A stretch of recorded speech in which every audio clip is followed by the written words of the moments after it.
परीस स्पर्श कथा आणि काव्यांचा.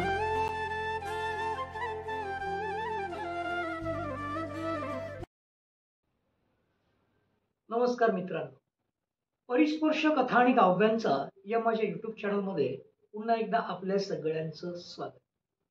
मित्रांनो, आजच्या या धकाधकीच्या जीवनामध्ये आपण पाहतो की संयुक्त कुटुंब पद्धती हळूहळू अस्तित्वात येत चालली. म्हणजे काय, पूर्वीच्या काळामध्ये आई वडील मुलं सुना नातवंड हे सगळे एकत्र राहायचे आणि त्याचा फायदा काय व्हायचा माहितीये? मुलगा कामाला गेला किंवा सून कामाला गेली तर त्या मुलाकडे आई वडिलांचं म्हणजे आजी आजोबांचं परिपूर्ण लक्ष राहायचं. परंतु आताच्या काळामध्ये गाव सोडून नोकरीनिमित्त मुलं शहरामध्ये येतात आणि छोटंसं घर घेऊन राहतात आणि त्यानंतर काय होतं की लग्न होतं आणि लग्न झाल्याच्या नंतर त्यांना एक अपत्य होतं. आणि हल्लीच्या काळामध्ये आपण पाहतो की आई वडील ही गावीच असतात आणि दोघे नवरा बायको आणि त्यांचं एखादं किंवा दुसरं मूल घरात असतं आणि दोघे नवरा बायको आपल्या प्रपंचासाठी घराच्यासाठी घेतलेले लोन, गाड्यासाठी घेतलेले लोन, आपल्या सुखसुविधांसाठी घेतलेलं लोन आणि आपलं आयुष्य सुखाच्या मार्गातून न्यायचं असेल तर पैसा पाहिजे. आणि ह्या सगळ्या गोष्टीसाठी घरातला पुरुष आणि घरातली स्त्री दोघेही कामाला जातात. मग आपल्यासमोर प्रश्न पडतो, जर दोघे कामाला जातात तर घरात एक लहान बाळ असतं, त्याचा सांभाळ कोण करतो? तर अर्थातच त्याच्या सांभाळासाठी ठेवलेली असते एक मोलकरी. अशाच स्वरूपाची ही गोष्ट आहे आणि गोष्टीचं नाव आहे मला आई बाबा पाहिजे. काय होतं मित्रांनो, की एक मुलगी आहे आणि तिचे आई बाबा कामाला गेलेले आहेत. तुमच्याही घरात असं वातावरण असेलच की आपण पती पत्नी कामाला जातो आणि घरात मुलांना मोलकरणीच्या किंवा घरात कोणी नोकर असेल तर त्यांच्या हवाले म्हणजे त्यांच्या स्वाधीन ठेवून जातात. मित्रांनो, घरात सगळ्या प्रकारचे खेळणी त्या मुलीसाठी आहेत. इव्हन घरात आत्ताच्या काळामध्ये मोठा टीव्ही आहे, मुलीसाठी लॅपटॉप आहे आणि मुलगी तो बाबांनी दिलेला छोटा खेळण्यातला जो लॅपटॉप आहे त्याच्यावरती सतत कार्टून पाहत असते, टीव्हीवरती कार्टून पाहत असते. नाना प्रकारच्या भावल्या आणि विविध स्वरूपाच्या आधुनिक खेळणी असतात. परंतु ती मुलगी काय करते, सकाळ झाल्यापासून संध्याकाळ होईपर्यंत शाळेतून आल्याच्या नंतर वेगवेगळ्या खेळण्यांसोबत खेळत असते. परंतु तिचं मन काही लागत नाही आणि तिचं मन सतत असतं की आई बाबा आले की मी आई बाबांबरोबर खेळेन. परंतु काय होतं मित्रांनो माहितीये, आई कामावरून येते, ती थकलेली असते आणि मोलकरणीने जो काही जेवण बनवलेलं असतं ती जेवते, थकलेली असते, परत ऑफिसचं छोटं मोठं काम करते. तसेच बाबा कामावरून येतात, ते थकलेले असतात, थोडाफार टीव्ही बघतात, थोडं काम करतात, थोडं मोबाईलवरती मित्रांबरोबर चॅटिंग करतात आणि झोपून जातात. दुसरा दिवस उजडला की परत मुलगी उठते, मुलीला ते शाळेत सोडतात, दोघे कामाला जातात, मुलगी शाळेत जाते, शाळेतून येते, आपला अभ्यास करते, घरातली मोलकरीण असते त्या मुलीला सांभाळत असते, तिला काय खाऊ हवं, काय खाऊ नवं, काय खाऊ नको आहे ते पाहत असते, तिच्याबरोबर खेळत असते आणि खेळून मुलगी दमत असते. अशा स्वरूपात संध्याकाळ झाली की परत आई बाबा येतात आणि त्यांचा तोच क्रम. मित्रांनो, तारखांवरती तारखा उलटत जातात, परंतु मुलीचा सुद्धा दिवसक्रम तोच आणि आई बाबांचा सुद्धा दिवसक्रम तोच. मात्र या 6 दिवसाच्या नंतर एखादा दिवस येतो, तो म्हणजे सुट्टीचा, म्हणजे रविवार. मग रविवारी काय होतं की मुलीला वाटतं आता तरी मला माझी आई भेटेल, आता तरी मला बाबा भेटेल. म्हणजे असतात घरातच, भेटेल या शब्दाचा अर्थ काय की फिजिकली म्हणजे माझ्यासाठी माझी आई वेळ देईल, माझ्यासाठी माझे बाबा वेळ देतील. परंतु 6 दिवस थकलेले असतात. मग 7व्या दिवशी उशिरा उठणं, मित्रमैत्रिणींबरोबर चॅटिंग, फोनवरती राहणं आणि मुलीकडे परत एकदा दुर्लक्ष होणं. तारखांवरती तारखा उलटत जातात, महिन्यांवरती महिने उलटत जातात, दिनक्रम मात्र ठरलेला तोच. तीच सकाळ, तीच दुपार आणि तीच संध्याकाळ आणि तीच रात्र त्या मुलीसाठी. तर मुलगी एकदा आपल्या आईला विचारते, आई तू कामाला जातेस, तर मला सांग बरं, तुला म्हणजे तू तासाभरासाठी किती पैसे कमवतेस? तर ती आई म्हणते की तासाभरासाठी मी 50 रुपये कमवते, म्हणजे मला 15,000 रुपये पगार आहे. ती बाबांना विचारते की बाबा तुम्ही कामाला जाता तर तुम्ही तासाभरासाठी किती पैसे कमवता? तर बाबा म्हणतात मी तासाभरासाठी ₹100 कमवतो, मला साधारणपणे ₹30,000 पगार आहे. मुलगी काही विचारत नाही. मग पुढे काय करते, आई-बाबांनी काही खाऊ आणलेलं असतं, आई-बाबांनी मोलकरणीसाठी काही खाऊला पैसे दिलेले असतात, ते पैसे जमा करते. कोणीतरी पाहुणा घरात आला की तिच्याकडे ₹10-20 असे काहीतरी ठेवत असतात.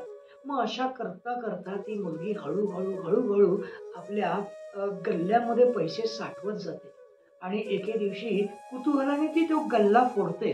तर मित्रांनो, त्या गल्ल्यामध्ये काय होतं माहिती का? ₹100 तिचे साठतात. मग आता काय करावं? मग ती बाबांकडे म्हणते, "बाबा मला खाऊला पैसे द्या." ती आईकडे परत एकदा खाऊसाठी पैसे मागते. मग ह्या दोघा नवरा-बायकोंना एक दिवस राग येतो. "काय गं, काय पाहिजे तुला? तुला सगळी खेळणी आणून दिलेली आहेत, तुला सगळे साहित्य आणून दिलेलं आहे. तुला रोज येताना आम्ही खाऊ घेऊन येतो, फळं घेऊन येतो, चॉकलेट्स घेऊन येतो, तरी तुला पैसे कशाला पाहिजे? काय करणार आहेस तू या पैशांचं?" असं करत आई-बाबा चिडतात आणि तिला फार ओरडतात. हिरमुसली झालेली मुलगी शांतपणे कोपऱ्यात जाऊन बसते आणि रडते. कालांतराने या आई-बाबांना थोडंसं वाईट वाटतं का आपण तिला उगीच ओरडलो. परंतु पैशाचे नाटकं का? का हवंय तिला पैसे? मग शेवटी आई रागा-रागा देते, "धर, तुला ₹50 हवे ना?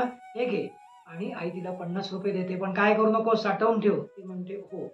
आणि दुसऱ्या दिवशी ती पाहते तर काय, आपल्याकडे अगोदर ₹100 साठलेले आहेत आणि आईने दिलेले आहेत ₹50 म्हणजे ₹150 साठलेले आहेत. संध्याकाळी आई-बाबा कामावरून आल्यावरती ती आई-बाबांकडे कुतूहलाने जाते, दोघांना बसवते, दोघांचे डोळे मिटते. ते म्हणतात, "अगं काय झालं?" ती म्हणते, "तुम्हाला मी एक गंमत दाखवणार आहे." आई-बाबांना सुद्धा कुतूहल वाटतं, की आता आपली मुलगी काय गंमत दाखवते. तेवढ्यात ती काय करते, की त्या ₹150 पैकी ₹50 आहेत ती आपल्या आईला देते आणि ₹100 ते आई आपल्या बाबांच्या हातावरती ठेवते. ते दोघे डोळे उघडतात, बघतात तर काय, म्हणजे आईच्या हातामध्ये ₹50 आहेत आणि वडिलांच्या हातामध्ये ₹100 आहेत. ते म्हणतात, "हे तू काय केलंस? हे आम्हाला ₹100 आणि आईला ₹50 का दिलेस?" ती म्हणते, "बाबा, तुम्ही म्हणालात ना, तुम्ही साधारणपणे तासाचे ₹100 कमवता आणि आई, तू म्हणालीस ना, की तू साधारणपणे तासाचे ₹50 कमवते. मी त्याच्यासाठीच तुम्हाला दिलंय, की उद्या रविवार आहे, तर बाबा तुम्ही 1 तास माझ्यासाठी काढायचा आहे आणि आई तू पण 1 तास माझ्यासाठी काढायचे. म्हणजे तुम्हाला तुमच्या कामाचे पैसे मिळतील आणि मला खऱ्या अर्थाने माझे आई-बाबा मिळेल. मला तुमच्याबरोबर खेळायचं आहे, मला तुमच्याबरोबर फिरायला जायचं आहे, मला तुमच्याबरोबर हट्ट करायचा आहे, तुमच्या पाठीवरती बसायचं आहे, तुम्हाला अशी घट्ट मिठी मारून झोपायचं आहे, तुम्हाला अशी घट्ट मिठी मारून बिलगायचं आहे, तुमच्या मांडीवरती डोकं ठेवून झोपायचं आहे."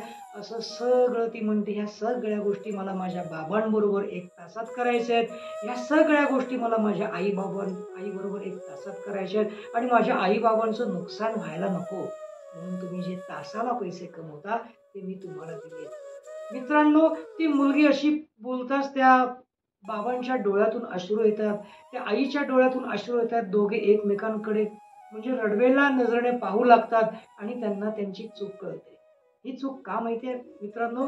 आपल्या या महाराष्ट्रातच नव्हे तर भारतातले 80% कपल्स आहेत ते ही चूक करतात. चांगलं जीवन जगता यावं, चांगल्या भौतिक सुखांचा उपभोग घेता यावं, चांगल्या लाईफस्टाईलचा उपभोग घेता यावा म्हणून दोघे पती-पत्नी कामाला जातात. कामामध्ये ते एवढे व्यस्त होतात, पैसे कमवण्यामध्ये एवढे व्यस्त व्यस्त होतात, आपल्या घरातल्या अपत्याकडे त्यांचं हळू दुर्लक्ष होऊन जातं.